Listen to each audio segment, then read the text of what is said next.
দূর ক্ষিতিজে যখন সূর্যের কিরণগুলো তাদের শেষ নূর ছড়িয়ে দিচ্ছিল তখন দুই মুসাফির তাদের ঘোড়ায় সাওয়ার হয়ে অদ্ভুত সলতনতের সীমান্তের কাছে পৌঁছাচ্ছিল। এই দুজন ভাই ছিল। বড়টির নাম ছিল আজিজ এবং ছোটটির ছিল হামিদ। দুজনই একই মা বাপের সন্তান ছিল, কিন্তু তাকদীর তাদের আলাদা আলাদা পথে চালিয়েছিল। আজিজ বড় ব্যবসায়ী হয়ে উঠেছিল। তার কাছে রেশম এবং মশলার কারবার ছিল। তার পোশাক দামি ছিল, ঘোড়া সাজানো সাজানো ছিল এবং কাঁথিতে ঝুলতে থাকা থলিগুলো সোনা চাঁদির সিক্কায় ভরা ছিল। তার দাড়িতে সুগন্ধি তেল লাগানো ছিল এবং মুখে ধনের চমক ছিল। হামিদের উল্টো দিকে একটা সাধারণ কৃষক ছিল। তার কাছে শুধু একটা ছোট ক্ষেত ছিল, যা কোনো রকমে গুজরানের অন্ন দিত। তার পোশাক সাদা এবং প্যাচ লাগানো ছিল। ঘোড়াও তেমনই দুর্বল ছিল যেমন তার নিজের কিসমত। কিন্তু তার মুখে সত্যতার নূর ছিল এবং হৃদয়ে নেকির ধন। যখন তারা দুজন একটা উঁচু পাহাড় থেকে নেমে উপত্যকায় প্রবেশ করল, তখন তাদের চোখের সামনে একটা অদ্ভুত শহর এলো। দূর থেকেই তার কেল্লা এবং মহলের চমক দেখা যাচ্ছিল। সোনার গম্বুজ সূর্যের আলোয় এমন জ্বলজ্বল করছিল যেন আকাশ থেকে তারা নেমে এসেছে। ভাই হামিদ তার বড় ভাইকে বলল, এটা কোন শহর? আমি তো এটা সুন্দর জায়গা আগে কখনো দেখিনি। আজিজ তার দাড়িতে হাত বুলিয়ে উত্তর দিল, এটা সুলতানপুর হামিদ। আমি এর সম্পর্কে অনেক কিছু শুনেছি। বলা হয় এখানকার বাজারে সব ধরনের মাল মেলে এবং দামও ভালো। আমি এখানে আমার ব্যবসার সওদা করতে চাই। হামিদকে কিছু অস্বস্তি অনুভব হলো। সে চারদিকে নজর ঘুরালো। রাস্তার ধারে একটা বুড়ো ফকির বসা ছিল, যে তার লাঠিতে ঠেক দিয়ে কিছু ভাবছিল। হামিদ তার ঘোড়াকে তার দিকে ঘোরালো।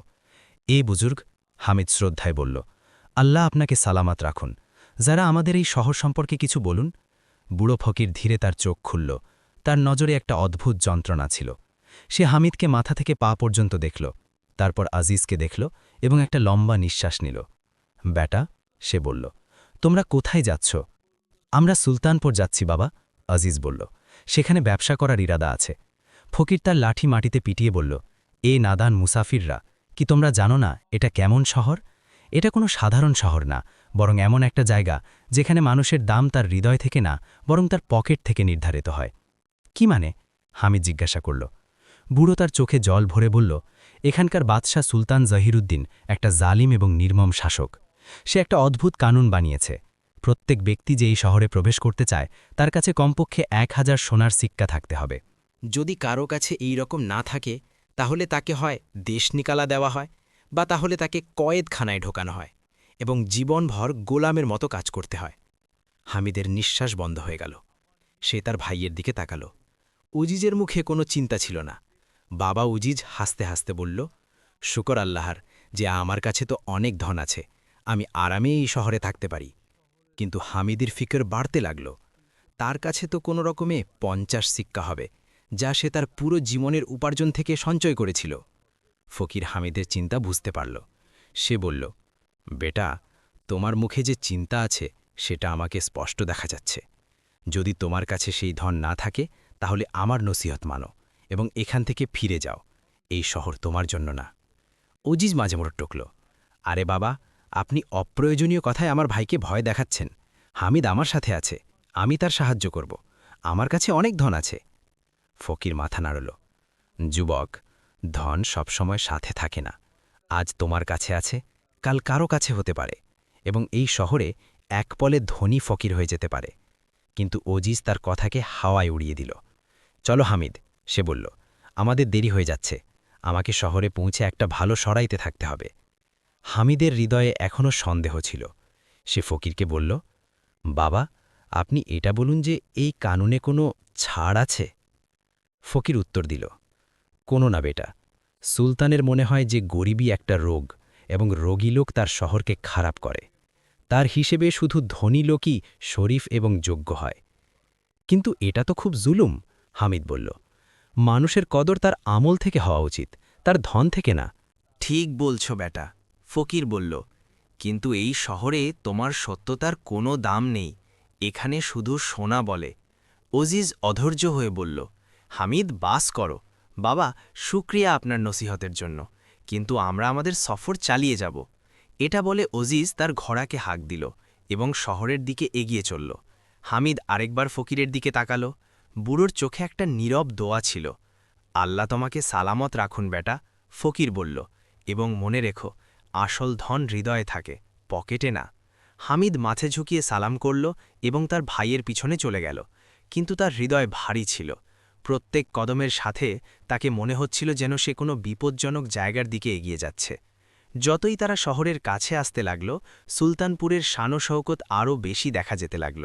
শহরের দেওয়াল সাদা মার্বেলের ছিল, যাতে সোনার নকশা ছিল। ফটকে 2 বড় পাহারাদার দাঁড়িয়েছিল, যাদের হাতে নেজা ছিল এবং কোমরে তলোয়ার। যখন অজিজ এবং হামিদ ফটকের কাছে পৌঁছাল, তখন পাহারাদারদের মধ্যে একজন হাত তুলে তাদের থামাল। থামো, সে গর্জন করে বলল, শহরে প্রবেশ করার আগে তোমাদের সুলতানের কানুন মানতে হবে। অজিজ ঘোড়া থেকে নেমে বলল, আমরা কানুন জানি, আমাদের কাছে প্রয়োজনীয় ধন আছে। পাহারাদার একটা মোটা বই খুলল, যাতে শহরের সব কানুন লেখা ছিল। সে জোরে পড়তে শুরু করল। সুলতান জহিরুদ্দিনের হুকুম থেকে যে কোনো ব্যক্তি এই শহরে প্রবেশ করতে চায়, তাকে প্রমাণ করতে হবে যে তার কাছে কমপক্ষে 1000 সোনার সিক্কা আছে। যার কাছে এই রকম নেই, সে এই শহরে প্রবেশ করতে পারবে না। যদি কেউ মিথ্যা সাক্ষ্য দেয় বা ধন লুকায়, তাহলে তাকে কঠিন সাজা দেওয়া হবে। অজিজ তার থলি খুলল এবং সোনার সিক্কার থলিগুলো পাহারাদারের সামনে রাখল। পাহারাদার এক এক সিক্কা গুনল। মোট 2500 সিক্কা ছিল। খুব ভালো, পাহারাদার বলল, তোমার কি অনুমতি আছে? তারপর সে হামিদের দিকে তাকালো। এবং তোমার কাছে হামিদ? তার ছোট পটলি খুলল। তাতে শুধু 55টা সোনার সিক্কা ছিল। পাহারাদারের চোখ কঠিন হয়ে গেল। তোমার কাছে তো কানুন অনুসারে ধনই নেই, তুমি এখানে আসতে পারো না। হামিদ শ্রদ্ধায় বলল, হুজুর, আমি একটা গরিব কৃষক, আমার কাছে এত ধন নেই, কিন্তু আমি আমার ভাইয়ের সাথে আছি, কানুনে এর কোনো জায়গা নেই। পাহারাদার কড়া গলায় বলল, প্রত্যেক ব্যক্তিকে তার ধন দেখাতে হবে। অজিজ মাছে বলল, আরে ভাই, আমি আমার ভাইয়ের জামানত দিচ্ছি, আমার কাছে অনেক ধন আছে।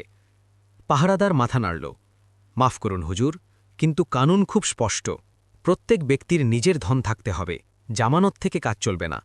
অজিজ কিছু ভাবল, তারপর বলল, ভালো, তাহলে আমি আমার ধন থেকে কিছু আমার ভাইকে দিয়ে দিচ্ছি। পাহারাদার কিছুক্ষণ ভাবল, এটা হতে পারে, কিন্তু মনে রেখো, একবার শহরে প্রবেশ করার পর প্রত্যেক সপ্তাহে তোমাদের ধন দেখাতে হবে। যদি কোনো সময় তোমার কাছে 1000 থেকে কম সিক্কা পাওয়া যায়, তাহলে তোমাকে ফৌরান গ্রেপ্তার করা হবে। অজিজ তার থলি থেকে 1000 সিক্কা বের করল এবং হামিদকে দিল। লো ভাই, এখন তুমিও কানুন অনুসারে ধনী হয়ে গেলে। হামিদ সিক্কাগুলো নিল। তার হৃদয় খুব ভারী ছিল। এই সিক্কাগুলো তাকে কোনো ভারের মতো লাগছিল না, যে ধনের মতো। পাহারাদার 2 ভাইয়ের নাম একটা রেজিস্টারে লিখল এবং তাদের একটা তামার টোকেন দিল। এই টোকেন সব সময় কাছে রাখো। প্রত্যেক সপ্তাহে শনিবার তোমাদের দরবারে হাজির হয়ে ধন দেখাতে হবে, বুঝলে? 2 ভাই মাথা নাড়ল এবং শহরে প্রবেশ করল। ভিতরের দৃশ্য আরও বিস্ময়কর ছিল। রাস্তাগুলো চকচকে পাথর দিয়ে বানানো ছিল, সবদিকে বড় বড় ইমারত ছিল, যাদের জানালায় রঙিন কাঁচ লাগানো ছিল। বাজারে সব ধরনের দামি জিনিস বিক্রি হচ্ছিল, রেশমি কাপড়, জাওয়াহারাত, সুগন্ধি ইতর, নায়াব কিতাব। কিন্তু একটা জিনিস যা হামিদ ফৌরান অনুভব করল, সেটা ছিল লোকদের মুখে একটা অদ্ভুত কঠোরতা। এখানে কোনো গরিব ছিল না, কোনো ভিখারি ছিল না, প্রত্যেক ব্যক্তি ভালো পোশাক পরা ছিল এবং তার মুখে অহংকারের ছাপ ছিল। অজিজ একটা আলিশান সরাই দেখল। চলো সেখানে থাকি, সে বলল। সরাইয়ের মালিক শেখ আবু বকর একটা মোটা এবং খুশমেজাজ লোক ছিল। সে 2 ভাইয়ের স্বাগত করল। আইয়ে হুজুর, আইয়ে, সে বলল, আমার সরাইয়ে আপনাকে সব আরাম মিলবে, এখানে শুধু ধনী এবং শরীফ লোক থাকে। অজিজ 2 ঘর নিল, একটা তার জন্য এবং একটা হামিদের জন্য। ঘরগুলো খুব শানদার ছিল, নরম বিছানা, রেশমি পর্দা এবং সোনা চাঁদির বাসন। যখন তারা তাদের ঘরে পৌঁছল, তখন হামিদ আজিজকে বলল, ভাইয়া, আমাকে এই জায়গা ভালো লাগছে না, এখান থেকে চলুন। আজিজ হেসে বলল, কেন, কি অসুবিধা? এই কানুন। হামিদ বলল, এটা মানবতার বিরুদ্ধে, গরিবই কোনো অপরাধ না। দেখো হামিদ, আজিজ বোঝালো, তুমি চিন্তা করো না, আমার কাছে অনেক ধন আছে, আমরা এখানে কিছুদিন থাকব, আমি আমার সওদা করব এবং তারপর আমরা চলে যাব। তুমি বেকারে চিন্তিত হচ্ছ। কিন্তু হামিদের হৃদয় মানল না, তাকে মনে হচ্ছিল যেন সে কোনো জালে ফেসে গেছে। রাতে যখন সে শোতে লাগল, তখন তাকে ফকিরের শেষ কথা মনে পড়ল, আসল ধন হৃদয় থাকে, পকেটে না। সেই রাত হামিদকে ঘুম আসেনি। জানালা থেকে বাইরে দেখল, তখন পুরো শহর সোনার আলোয় স্নান করছে, কিন্তু সেই চকচকে পিছনে একটা অন্ধকার লুকানো ছিল, যা শুধু সেই দেখতে পারত যার চোখ হৃদয়ের সাথে যুক্ত। পরের সকালে যখন সূর্যের প্রথম কিরণ জানালা থেকে ভিতরে এলো, তখন হামিদ উঠে গেল। সে অজু করল এবং ফজরের নামাজ পড়ল। নামাজের পর সে জানালার কাছে দাঁড়িয়ে শহর দেখতে লাগল। সকালের সুলতানপুর আরও সুন্দর লাগছিল। বাজারে দোকান খুলতে লাগল। সোনার দোকানে সোনা চাঁদির জওয়াহারাত সাজানো হচ্ছিল। কাপড়ের দোকানে রেশম এবং জরির কাপড় ঝোলানো ছিল। সব দিক থেকে ধনের সুগন্ধ আসছিল। তখন দরজায় দস্তক হল। হামিদ দরজা খুলল, তখন আজিজ দাঁড়িয়েছিল। সে খুব খুশি দেখা যাচ্ছিল। আও হামিদ, আজিজ বলল, চলো নাস্তা করি। আজ আমাকে বাজারে যেতে হবে। এখানকার সওদাগরদের সাথে মিলতে হবে। দুই ভাই নিচে হলে এলো, যেখানে সরাইয়ের নাস্তা সাজানো ছিল। সেখানে আরও মুসাফির বসা ছিল। সবাই ধনী এবং রোবদার। তাদের কথা থেকে বোঝা যাচ্ছিল যে সবাই ব্যবসা এবং ধনের কথা করছে। একটা সওদাগর, যার নাম মুক্তার ছিল, তার মেজে বসে জোরে জোরে কথা বলছিল। কাল আমি ৩,০০০ সিক্কার সওদা করেছি। সেই শেখই বাগড়াচ্ছিল। এখানে টাকা কামানো খুব সহজ, যদি তোমার কাছে আগে থেকে টাকা থাকে। দ্বিতীয় সওদাগর ইকবাল হেসে বলল, ঠিক বলেছ, গরিব লোক তো এখানে আসতেই পারে না, এবং ভালোই। গরিবই একটা রোগ যা ছড়ায়। হামিদ এই কথা শুনে ক্ষিপ্ত হয়ে উঠল, কিন্তু সে তার রাগ নিয়ন্ত্রণে রাখল। অজিজ তার বাহু ধরে ইশারা করল যে চুপ থাকো। নাস্তার পর অজিজ বাজার চলে গেল। হামিদ সরাইয়ে রইল। তাকে তার ভাইয়ের ধনের ওপর নির্ভর করতে ভালো লাগছিল না। সে ভাবছিল যে কোনোভাবে কিছু কাজ খোঁজে এবং নিজের টাকা উপার্জন করো। দুপুরের সময় যখন সে সরাইয়ের বাইরে ঘুরছিল, তখন তার সাথে একটা বুড়ো লোকের সাক্ষাৎ হলো। বুড়ো একটা ছোট দোকানে বসা ছিল, যেখানে কিতাব এবং কলম বিক্রি হয়। তার নাম ইউসুফ ছিল। আধা বাড়িয়ে যাও যুবক, ইউসুফ বলল। তোমরা নতুন লাগছো এই শহরে? জি হ্যাঁ, হামিদ উত্তর দিল। কালই এসেছি। ইউসুফ তাকে গৌড় করে দেখল। তোমার মুখে সেই অহংকার নেই যা এই শহরের অন্য লোকদের মধ্যে দেখা যায়। তোমরা আলাদা, তোমার চোখে নেকি আছে, হৃদয়ে সত্যতা। বলো, তোমাকে এই শহর কেমন লাগছে? হামিদ ভাবল যে কি বলো। তারপর সে হৃদয়ের কথা বলল। সত্যি বলেই তো আমাকে এই শহর পছন্দ হয়নি। এখানকার কানুন খুব জালিমানা। গরিবই কোনো অপরাধ না। ইউসুফের চোখে একটা চমক এলো। তুমি একদম ঠিক বলছো বেটা, কিন্তু আফসোসের কথা এটা যে এখানে তোমার কথা কেউ শুনবে না। সুলতান জাহিরুদ্দিনের হৃদয় পাথরের, তাকে শুধু ধনের মহব্বত। কিন্তু কেন? হামিদ জিজ্ঞাসা করল। কোনো বাদশাহ এত নির্মম কেন হবে? ইউসুফ একটা লম্বা নিঃশ্বাস নিল। এই গল্প খুব পুরনো। যখন সুলতান জাহিরুদ্দিন যুবক ছিল, তখন সে একটা গরিব শাহজাদা ছিল। তার বাপ তার সালতানাতকে জুয়ায় হারিয়েছিল। জাহিরুদ্দিনকে অনেক অপমান এবং যন্ত্রণা সহ্য করতে হয়েছিল। সে গরিবিতে তার মাকে মরতে দেখেছে, কারণ চিকিৎসার জন্য টাকা ছিল না। হামিদ মনোযোগ দিয়ে শুনছিল। ইউসুফ আরও বলল, সেই সময় সে কসম খেয়েছে যে যদি সে কখনো বাদশাহ হয় তো তার সালতানাতে কখনো গরিবীকে জায়গা দেবে না। ধীরে ধীরে সে ব্যবসা থেকে ধন উপার্জন করেছে, ফৌজ জড়ো করেছে এবং এই শহরে কবজা করেছে। কিন্তু গরিবীর যে ভয় তার হৃদয়ে বসে গেছে, সেটা কখনো যায়নি। সে ভেবেছে যে গরিবীকে শহর থেকে বের করে দেওয়াই এর সমাধান। কিন্তু এটা তো খুব ভুল পদ্ধতি। হামিদ বলল, গরিবীর সাথে লড়াই করতে হয় তো লোকদের সাহায্য করো, তাদের বের করো না। একদম ঠিক বলছো বেটা, ইউসুফ বলল। কিন্তু জাহিরুদ্দিনের হৃদয় কঠিন হয়ে গেছে। তাকে এখন শুধু সোনা চাঁদির চমক দেখা যায়, মানুষের যন্ত্রণা না। হামিদ কিছুক্ষণ নীরবে ভাবল, তারপর জিজ্ঞাসা করল, ইউসুফ সাহেব, আপনি এই শহরে কিভাবে থাকতে পারেন? ইউসুফকার দোকানের দিকে ইশারা করল। আমার কাছে কিছু ধন ছিল, যা আমি জীবনভর সঞ্চয় করে রেখেছি। সেটা আমাকে এখানে থাকার অনুমতি দেয়। কিন্তু প্রত্যেক সপ্তাহে যখন আমাকে দরবারে আমার সিক্কা দেখাতে যেতে হয়, তো আমার হৃদয় কাঁপতে থাকে। সবসময় ভয় লেগে থাকে যে কোনো দিন কম না হয়ে যায়। হামিদের হৃদয় আরও ভারী হয়ে গেল। সে ভাবল যে কেমন জীবন এটা, যেখানে মানুষ সবসময় তার সিক্কা গুনতে থাকতে হয়। সন্ধ্যা হতে হতে অজিজ ফিরে এলো। সে খুব খুশি ছিল। তার হাতে অনেক থলি ছিল। হামিদ সে উৎসাহে বলল, আজকের দিন খুব ভালো গেছে। আমি রেশমের একটা বড় ক্ষেপ বেচেছি এবং ভালো মুনাফা কামিয়েছি। দেখো, ৫০০ সিক্কা আরও মিলেছে। হামিদ দেখল যে অজিজের চোখে ধনের চমক বেড়ে গেছে। সে কিছু পরিবর্তিত হচ্ছে। সুলতানপুরের হাওয়া তার উপর প্রভাব ফেলতে শুরু করেছে। ভাইয়া, হামিদ বলল, এখন আমরা ফিরে চলুন। আপনি আপনার সওদা করে নিয়েছেন, এখন এখানে থাকার প্রয়োজন নেই। অজিজ হাসতে হাসতে বলল, আরে না হামিদ, এখনও তো আমি এখানে কাজ শুরু করেছি। এখানে অনেক সুযোগ আছে। আমি কিছু আরও দিন থাকতে চাই। তুমি চিন্তা করো না, সব ঠিক আছে। হামিদ কিছু বলতে চেয়েছিল, কিন্তু চুপ রইল। সে জানত যে অজিজের জেদের সামনে কেউ টিকতে পারে না। সেই রাত সরাইয়ে একটা বড় জশন ছিল। শেখ আবু বকর ধনী সওদাগরদের দাওয়াত রেখেছে। অজিজকেও আমন্ত্রণ এসেছে। হামিদ যেতে চায়নি, কিন্তু অজিজ জেদ করল। দাওয়াতে সব ধরনের পকাওয়ান ছিল, কোরমা, বিরিয়ানি, কাবাব, হালুয়া এবং নানা ধরনের মিষ্টি। সোনা চাঁদির বাসনে খাবার পরিবেশন করা হচ্ছিল। মোমবাতি জ্বলজ্বল করছিল এবং সুগন্ধি ধোঁয়া পরিবেশকে আরও রাজকীয় করে তুলছিল। ধনী সৌদাগররা তাদের তাদের ধনের কিস্সা শোনাচ্ছিল। মুখতার আবার শেখি বাগড়াচ্ছিল।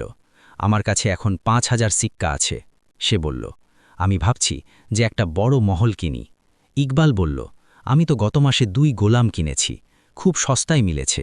ওরা গরিব হয়ে গিয়েছিল এবং সুলতান তাদের কয়েদ করেছে, তারপর নিলামে বিক্রি করেছে। এটা শুনে হামিদের রক্ত ফুটে উঠল। এটা কেমন জুলুম! সে জোরে বলল, মানুষকে গোলাম বানিয়ে দেওয়া। সব লোক হামিদের দিকে দেখতে লাগল। একটা নীরবতা ছড়িয়ে গেল। ইকবাল কড়া গলায় বলল, এটা জুলুম না যুবক, এটা কানুন। যে গরিব হয়ে যায় সে শহরে থাকার যোগ্য না।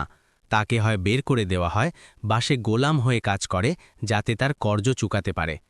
কিন্তু গরিবই কোনো অপরাধ না, হামিদ যুক্তি দিল। কেউ তার ইচ্ছায় গরিব হয় না। মুখতার হাসল, তুমি নতুন এই শহরে, তাই বোঝো না। এখানে গরিবই একটা দুর্বলতা। যদি তুমি চতুর হও তো তুমি ধনী থাকবে, যদি বোকা হও তো গরিব হয়ে যাবে। অজিজ হামিদের বা টেনে নিল। বাস করো হামিদ, এটা বেকারের বিতর্ক। কিন্তু হামিদের হৃদয় মানল না। ভাইয়া, আপনি নিজে এত নেক আছেন, আপনি কিভাবে এই লোকদের কথা শুনতে পারেন? অজিজ ধীরে বলল, হামিদ, প্রত্যেক জায়গার তার নিয়ম থাকে। আমরা এখানে মেহমান, আমাদের সম্মানে থাকতে হবে। হামিদ তার ভাইয়ের চোখে তাকালো এবং তাকে অনুভব হল যে কিছু পরিবর্তিত হচ্ছে। ধনের চকচকে অজিজকেও তার গ্রাসে নিচ্ছে। রাতে যখন সে তার ঘরে ফিরল, তখন হামিদ সিদ্ধান্ত নিল যে সে কালই ফিরে যাবে। সে এখানে এক মুহূর্তও আর থাকতে চায় না। সে তার ১,০০০ সিক্কা অজিজকে ফিরিয়ে দেবে এবং তার গ্রামে ফিরে যাবে। কিন্তু কিসমাতকে কিছু অন্য মঞ্জুর ছিল। পরের সকালে যখন হামিদ উঠল, তখন বাইরে খুব শোরগোল হচ্ছিল।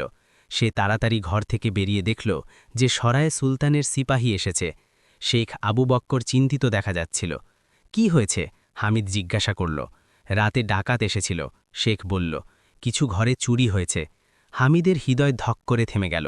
সে তাড়াতাড়ি তার ভাইয়ের ঘরের দিকে ছুটল। দরজা খোলা ছিল। ভিতরের দৃশ্য দেখে তার নিঃশ্বাস থেমে গেল।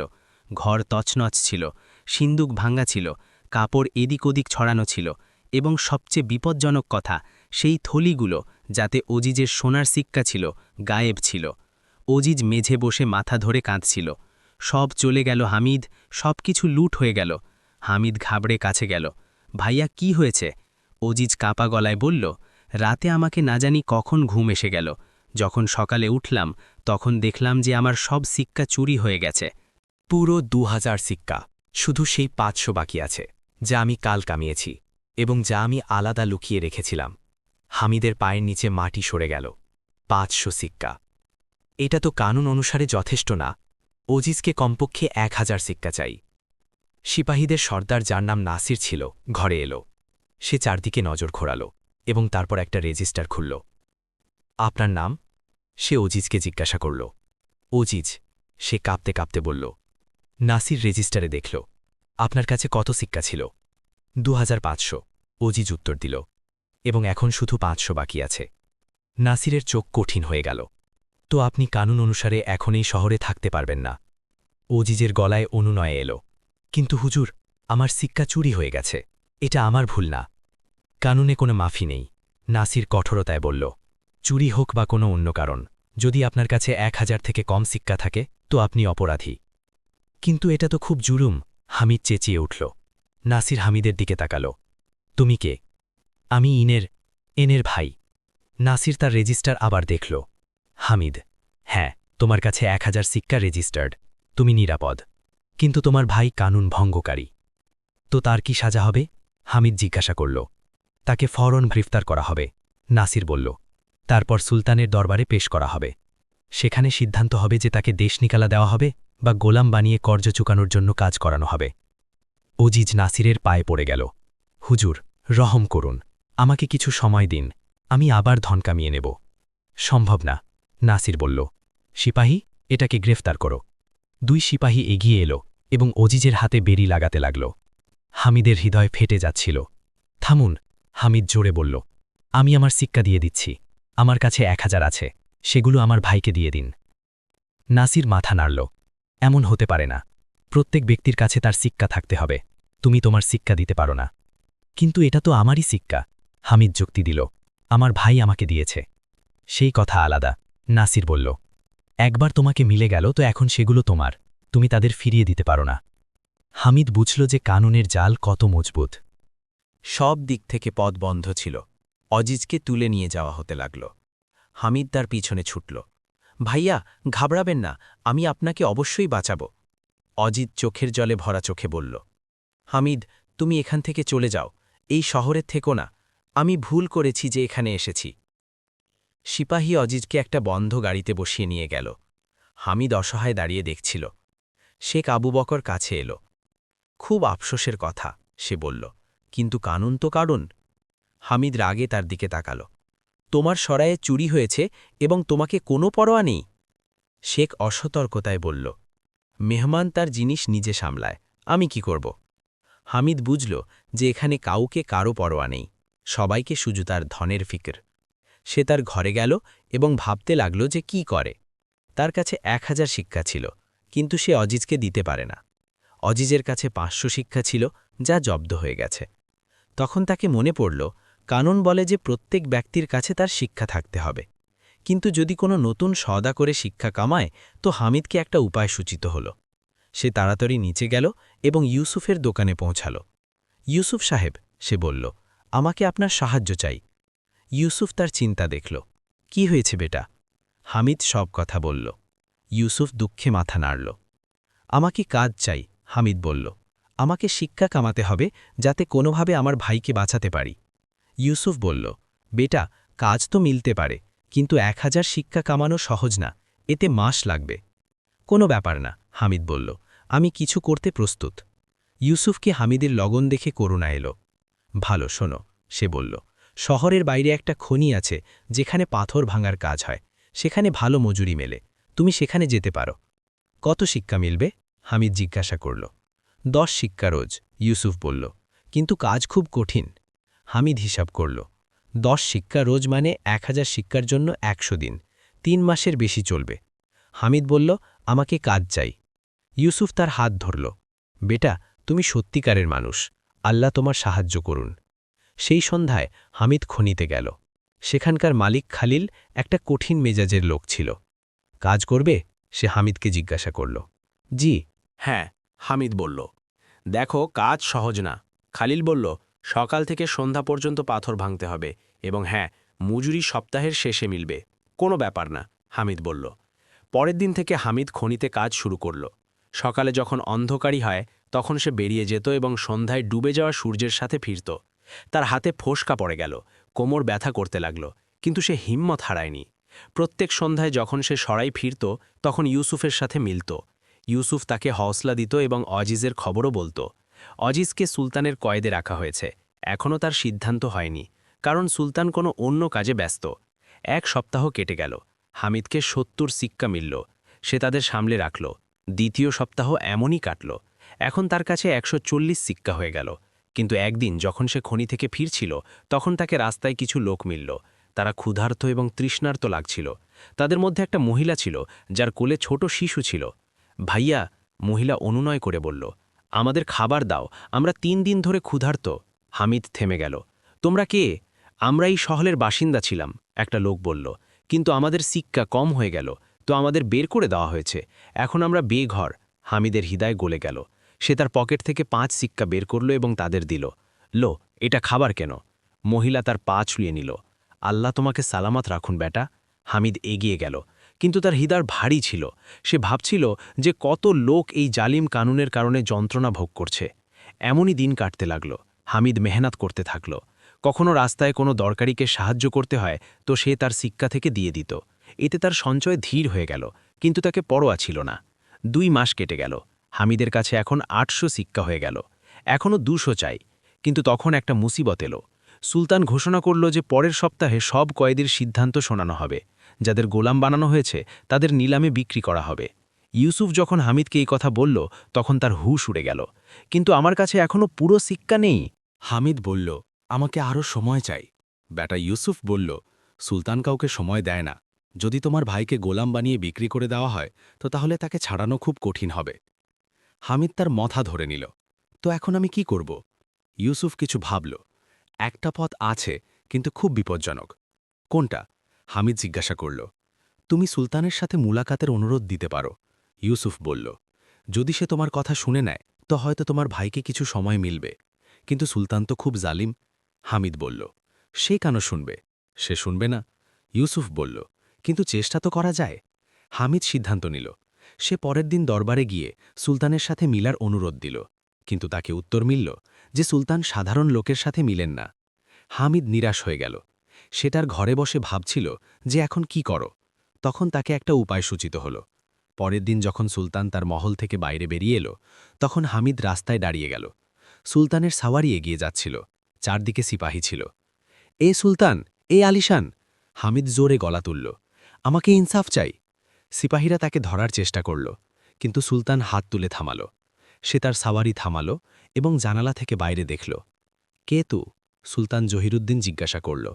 তার গলায় রোপ ছিল, মুখ কঠিন এবং চোখ ঠান্ডা ছিল। হামিদ শ্রদ্ধায় সালাম করল। হুজুর, আমি একটা গরিব মুসাফির। আমার ভাই আপনার কায়দে আছে। তো সুলতান বলল, যদি কায়দে আছে তো অবশ্যই কানুন ভেঙেছে। জি হুজুর, হামিদ বলল, কিন্তু তার কোনো ভুল না, তার সিক্কা চুরি হয়ে গেছে। সুলতান অসতর্কতায় বলল, কানুনে কোনো মাফি নেই। চুরি হোক বা কোনো অন্য কারণ, যদি সিক্কা কম আছে তো সাজা মিলবে। কিন্তু হুজুর, হামিদ যুক্তি দিল, এটা তো খুব জুলুম। গরিবীও কোনো অপরাধ না। সুলতানের চোখে রাগ চমকে উঠল। তুই আমাকে জুলমের তালিম দিচ্ছিস? জানিস আমি কে? জানি হুজুর, হামিদ বলল, কিন্তু একটা বাদশাহের পরিচয় তার ইনসাফ থেকে হয়, তার খাজানা থেকে না। চারদিকে নীরবতা ছড়িয়ে গেল। কেউ সুলতানের সাথে এমন কথা বলার সাহস করেনি। সুলতান হামিদকে গৌর করে দেখল। তোর কাছে কত সিক্কা আছে? 1000 হুজুর, হামিদ উত্তর দিল। এবং 800 আমি আমার মেহনত থেকে কামিয়েছি। আমি আমার ভাইয়ের জন্য বাকি 200 শীঘ্র কামিয়ে নেব। সুলতান জাহিরুদ্দিন হামিদকে একটা অদ্ভুত নজরে দেখল। তার চোখে কিছু মুহূর্তের জন্য একটা অদ্ভুত কসমকস দেখা গেল।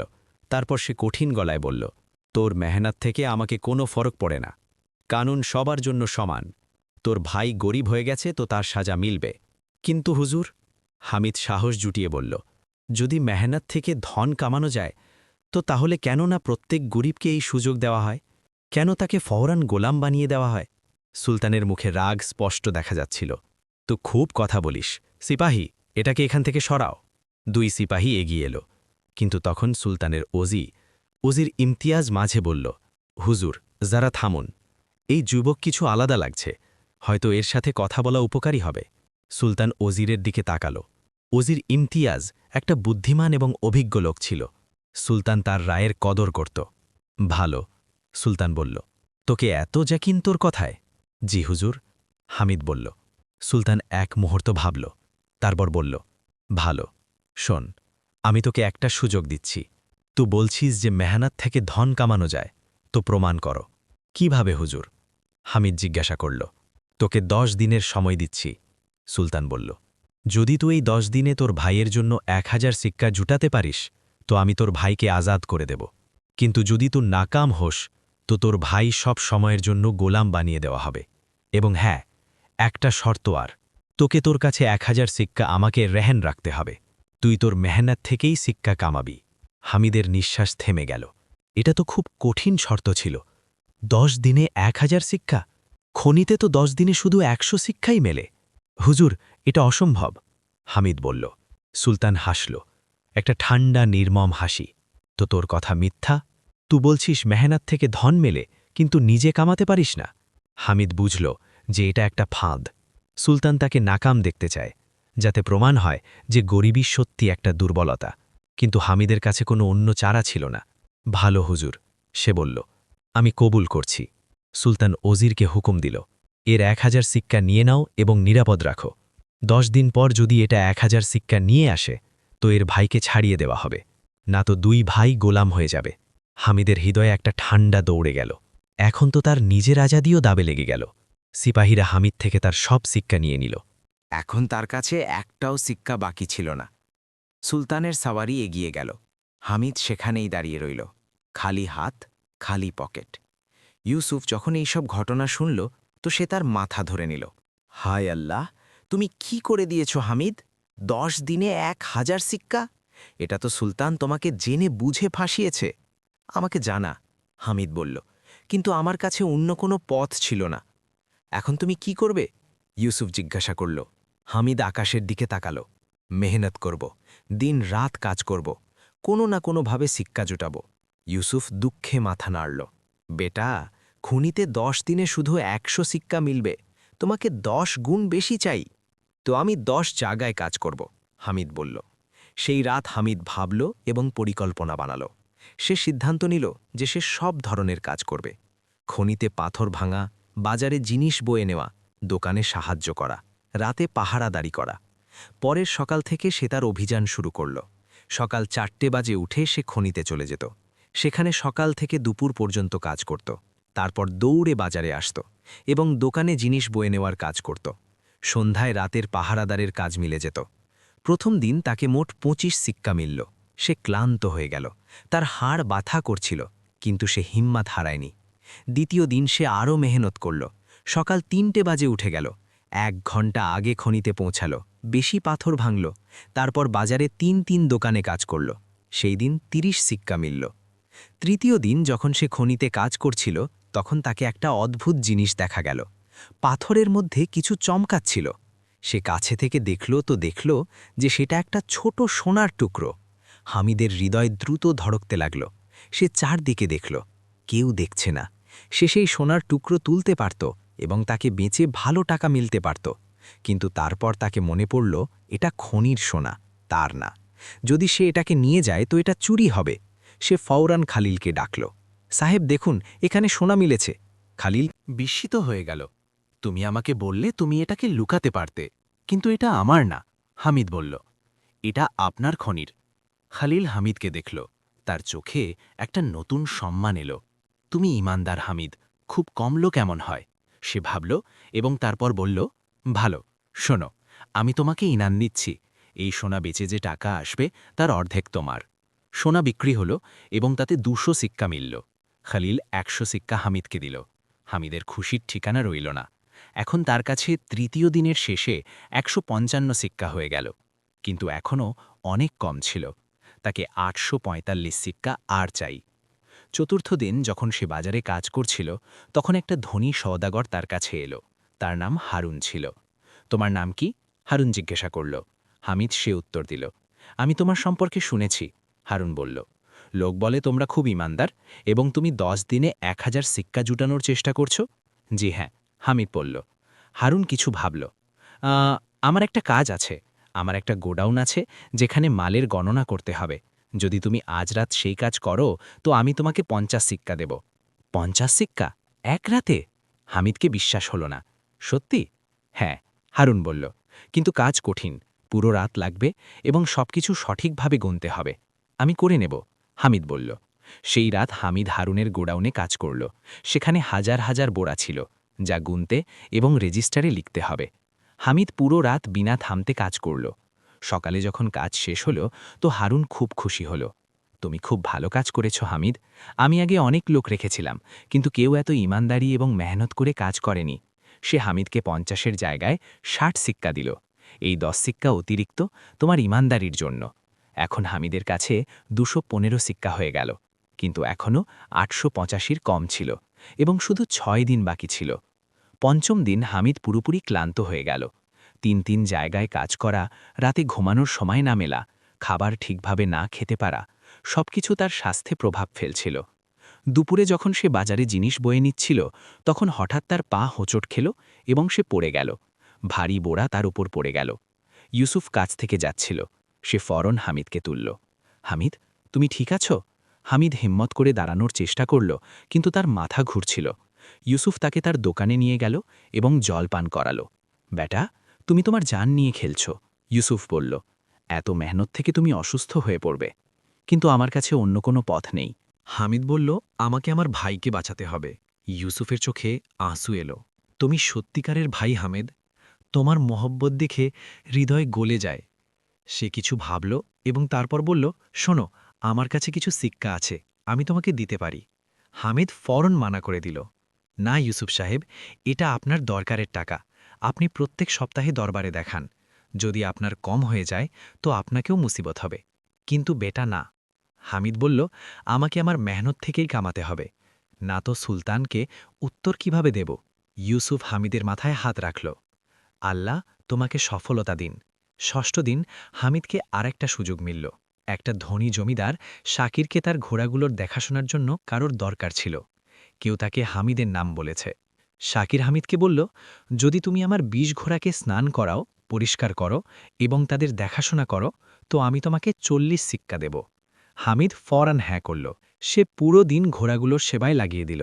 প্রত্যেক ঘোড়াকে ভালোবাসায় স্নান করালো, তাদের খোরাকের খেয়াল রাখল, তাদের চুল সাজালো। শাকির যখন তার কাজ দেখল তো খুব খুশি হল। তুমি খুব ভালো কাজ করেছ। আমার ঘোড়া এত খুশি কখনো দেখা যায়নি। সে হামিদকে ৪০-এর জায়গায় ৫০ সিক্কা দিল। এখন ষষ্ঠ দিনের শেষে হামিদের কাছে ৪০০ সিক্কা হয়ে গেল, কিন্তু এখনও ৬০০-র কম ছিল এবং শুধু ৪ দিন বাকি ছিল। সপ্তম দিন হামিদের অবস্থা আরও খারাপ হয়ে গেল। তাকে জ্বর এসেছে, কিন্তু সে কাজ ছাড়েনি। সে লড়খড়াতে খনিতে গেল, রাতে পাহারাদারি করল। সেই রাত যখন সে পাহারাদারি করছিল, তখন সে একটা আওয়াজ শুনল। কারোর আহট ছিল। সে সতর্ক হয়ে গেল। অন্ধকারে কিছু ছায়া দেখা গেল। চোর ছিল, যারা দোকানে ঢোকার চেষ্টা করছিল। হামিদ ফরান শোর মাচাল, চোর চোর! চোর ভাগতে লাগল, কিন্তু হামিদ একটাকে ধরে নিল, বাকি ভেগে গেল। সুর শুনে দোকানের মালিক এবং অন্য লোক এলো। দোকানের মালিক তায়েব খুব কৃতজ্ঞ হয়ে উঠল। তুমি আমার দোকান বাঁচিয়ে দিয়েছ হামিদ। যদি চোর ভিতরে ঢুকত তো হাজার হাজারের ক্ষতি হয়ে যেত। সে হামিদকে ১০০ সিক্কা ইনামে দিল। এখন হামিদের কাছে ৫৫০ সিক্কা হয়ে গেল। ৪৫০-এর কম ছিল এবং ৩ দিন বাকি ছিল। অষ্টম দিন হামিদকে বিশ্বাস হতে লাগল যে হয়তো সে না কামড়বে। তার হিম্মত ভেঙে যেতে লাগল। সে ইউসুফের কাছে গেল। আমার থেকে হবে না, আমি অনেক চেষ্টা করেছি, কিন্তু টাকা পুরো হচ্ছে না। ইউসুফ তাকে বসালো। হামিদ, মনে রেখো, আল্লাহ মেহনতকারীদের সাহায্য করে। তুমি যত মেহনত করেছ সেটা কেউ করেনি, এখন হার মেনো না। হামিদের চোখে আঁসু এলো। কিন্তু শুধু ২ দিন বাকি এবং আমাকে ৪৫০ সিক্কা চাই। আল্লাহে ভরসা রাখো, ইউসুফ বলল। সেই সন্ধ্যায় একটা অদ্ভুত ঘটনা ঘটল। শহরে একটা বড় সওদাগরের মেয়ে লায়লা তার ঘোড়ায় সবার হয়ে যাচ্ছিল। হঠাৎ ঘোড়া বিদক গেল এবং লায়লা পড়তে লাগল। হামিদ কাছ থেকে যাচ্ছিল। সে ফৌরন দৌড়ে লায়লাকে বাঁচালো।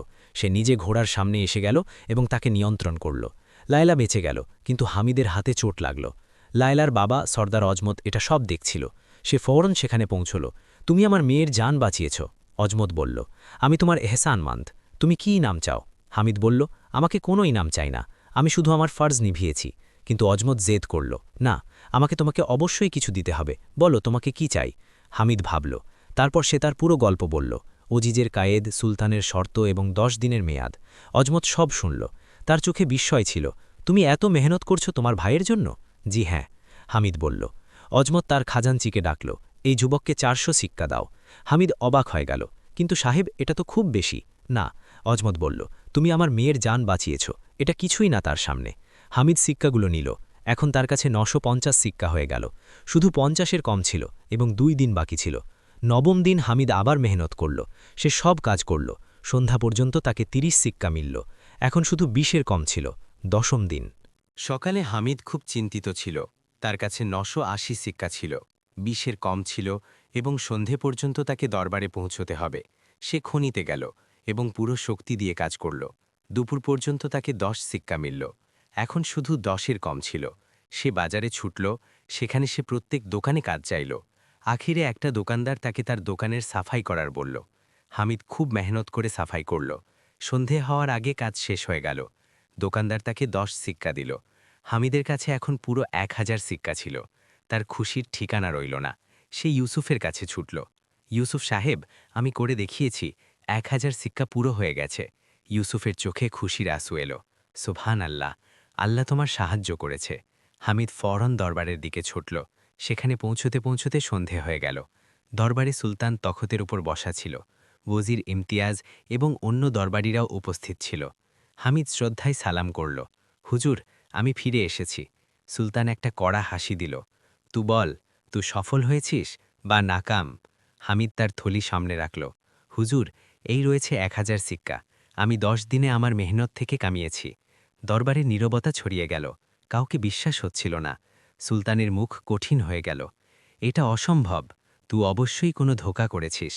না হুজুর, হামিদ বলল, প্রত্যেক সিক্কা মেহনত থেকে কামানো। যদি আপনি চান তো তদন্ত করিয়ে নেন। সুলতান খজাঞ্চিকে হুকুম দিল যে সিক্কা গুলা হবে। খজাঞ্চি এক এক সিক্কা গুনল। পুরো 1000 ছিল। তারপর সুলতান বলল, ভালো, তুই বল, তুই এই সিক্কা কিভাবে কামিয়েছিস? হামিদ পুরো গল্প শোনাল। খনিতে কাজ, বাজারে জিনিস বয়ে নেওয়া, রাতে পাহারাদারি, হারুনের গোডাউনের গণনা, শাকিরের ঘোড়ার দেখাশোনা, চোর ধরা এবং লায়লার যান বাঁচানো। সুলতান সব শুনল। তার মুখে অদ্ভুত ভাব ছিল। তো তুই 10 দিনে এটা সব করেছিস? সুলতান জিজ্ঞাসা করল। জি হুজুর, হামিদ বলল, আমার ভাইয়ের জন্য। সুলতান চুপ রইল। দরবারে সব অপেক্ষা করছিল। সুলতান জহিরুদ্দিন কিছুক্ষণ নীরব রইল। তার চোখে একটা অদ্ভুত কসমকস ছিল। তারপর সে ওজির ইমতিয়াজকে বলল, এই যুবকের কথার তেহকিকাত করাও, দেখো কোথাও এটা মিথ্যা তো বলছে না। ওজির মাথা ঝুঁকালো এবং দরবার থেকে বাইরে গেল। কিছুক্ষণে সে খালিল, হারুন, শাকির, তায়েব এবং সর্দার আজমতকে নিয়ে এলো। সুলতান এক এককে জিজ্ঞাসা করল, কি এই যুবক সত্যি তোমাদের সেখানে কাজ করেছে? খালিল বলল, জি হুজুর, হামিদ আমার খনিতে খুব মেহনত করে কাজ করেছে এবং যখন তাকে সোনা মিলেছে তো সে আমাকে ফরন বলেছে, লুকায়নি। এত ইমানদার মজুর আমি কখনো দেখিনি। হারুন বলল, হুজুর, আমার গোডাউনের গণনার কাজ এত সঠিকভাবে কেউ করেনি। হামিদ পুরো রাত বিনা থামতে কাজ করেছে। সাকির বলল, আমার ঘোড়াগুলোর দেখাশোনা এটা এত ভালোবাসায় করেছে যে আমার হৃদয় ছুঁয়ে গেছে। প্রত্যেক প্রাণীর সাথে এর ব্যবহার খুব নেক ছিল। তায়েব বলল, হুজুর, এটাই চোরদের থেকে আমার দোকান বাঁচিয়েছে। যদি এটা না থাকতো তো আমার অনেক ক্ষতি হয়ে যেত। এবং আখিরে সর্দার আজমত বলল, হুজুর, এই যুবক তার জানের পরোয়া না করে আমার মেয়েকে বাঁচিয়েছে। যখন আমি এটাকে ইনাম দিতে চেয়েছি তো এটা মানা করছিল। আমি জোর করে দিয়েছি। সুলতান সবার কথা শুনল। তার মুখে একটা অদ্ভুত পরিবর্তন এলো। সে হামিদের দিকে দেখতে লাগল, একটা লম্বা গভীর নজরে। তারপর সে বলল, তো তুই সত্য বলছিলি, তুই সত্যি 10 দিনে 1000 সিক্কা কামিয়েছিস? জি হুজুর, হামিদ বলল। সুলতান উঠে দাঁড়াল। সে তার তখত থেকে নেমে ধীরে ধীরে হামিদের কাছে এলো। সেই দরবারীরা বিস্মিত ছিল। সুলতান কখনো এমন করেনি। সুলতান হামিদের সামনে দাঁড়িয়ে বলল, তুই জানিস যে তুই কি প্রমাণ করে দিয়েছিস? কি হুজুর? হামিদ জিজ্ঞাসা করল। তুই প্রমাণ করে দিয়েছিস যে মেহনত থেকে ধন কামানো যায়। সুলতান বলল, তুই প্রমাণ করে দিয়েছিস যে গরিবী কোনো লজ্জাজনক রোগ না, এবং সবচেয়ে বড় কথা, তুই প্রমাণ করে দিয়েছিস যে তার অজিজদের জন্য মানুষ কিছু করতে পারে। হামিদ দেখল যে সুলতানের চোখে একটা অদ্ভুত নম্রতা ছিল। সুলতান আরও বলল, জানো আমি কেন এত কঠিন গরিবীর প্রতি? কারণ আমি নিজে গরিবী দেখেছি। আমি আমার মাকে গরিবীতে মরতে দেখেছি। সেই সময় আমার কাছে চিকিৎসার জন্য টাকা ছিল না। আমি অসহায় ছিলাম। সেই দিন থেকে আমি কসম খেয়েছি যে আমার শহরে কখনো কাউকে গরিবী সহ্য করতে দেব না। দরবারে সবাই এই কথা প্রথমবার শুনল। সুলতান কখনো তার যন্ত্রণা কাউকে বলেনি। কিন্তু সুলতান বলল, আমি ভুল ছিলাম। আমি গরিবীকে শেষ করার জায়গায় গরিবদের বের করে দিয়েছি। আমি ভেবেছি যে যার কাছে ধন নেই সে দুর্বল, নাকাম। কিন্তু আজ তুমি আমাকে দেখিয়ে দিয়েছ যে আসল ধন মেহনত এবং ইমানদারি, সোনার শিক্ষা না। হামিদ তার কানে বিশ্বাস করতে পারছিল না। সুলতান জহিরুদ্দিন যে এত কঠিন এবং নির্মম ছিল, আজ তার ভুল মানছে। সুলতান ওজির ইমতিয়াজকে হুকুম দিল, ওজিজকে ফরান এখানে নিয়ে এসো। কিছুক্ষণে সিপাহী ওজিজকে নিয়ে এলো। ওজিজের হাতে বেড়ি ছিল এবং মুখে চিন্তার রেখা। কিন্তু যখন সে হামিদকে দেখল তো তার চোখে চমক এলো। হামিদ, ওজিজ বলল। সুলতান সিপাহীদের হুকুম দিল, এর বেড়ি খুলে দাও। বেড়ি খুলে দেওয়া হলো। ওজিজ বিস্ময়ে এদিক ওদিক দেখছিল। সুলতান বলল, ওজিজ, তোমার ভাই খুব খাস। সে 10 দিনে 1000 শিক্ষা কামিয়েছে তোমাকে বাঁচানোর জন্য। এমন মেহনত, এমন ওয়াফাদারি আমি কখনো দেখিনি। ওজিজের চোখে আঁসু এলো। সে হামিদকে গলে লাগাল, তুমি আমার জন্য এটা সব করেছ? আপনি আমার ভাই। হামিদ বলল, আমি আপনার বিনা কিভাবে থাকতে পারি? দুই ভাই কাঁদছিল। দরবারে উপস্থিত সব লোকের চোখ নম হয়ে গেল। সুলতান অজিরকে বলল, হামিদের 1000 শিক্ষা ফিরিয়ে দাও এবং অজিজের সেই 500 শিক্ষা যা জব্দ করা হয়েছে। অজিজ সৌরান শিক্ষা মঙ্গিয়ে দুই ভাইকে দিল। কিন্তু সুলতান আরও বলল, এবং শোনো, দরবারে ঘোষণা করা হোক যে আজ থেকে সেই পুরনো কানুন শেষ করা হয়। দরবারে নীরবতা ছড়িয়ে গেল। সব হক্কাবক্কা হয়ে গেল।